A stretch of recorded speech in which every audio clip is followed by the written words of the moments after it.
India and the Philippines have officially elevated their bilateral ties to a strategic partnership, marking a significant shift toward closer cooperation in defense, maritime security, trade, and technology.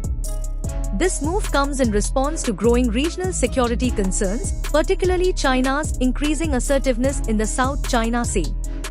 A major aspect of the partnership is the defense cooperation, exemplified by the Philippines' acquisition of India's advanced BrahMos supersonic cruise missile system.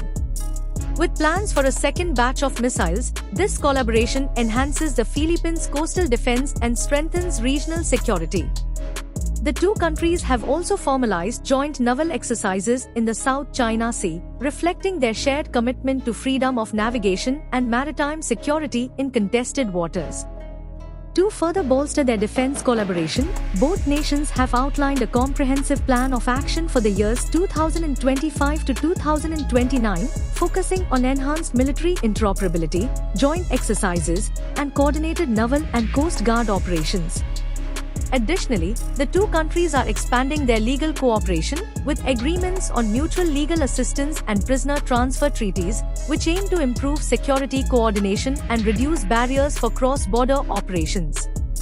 On the economic front, trade between India and the Philippines reached $3.5 billion in 2023, driven by Indian exports in pharmaceuticals, engineering goods, and automotive components.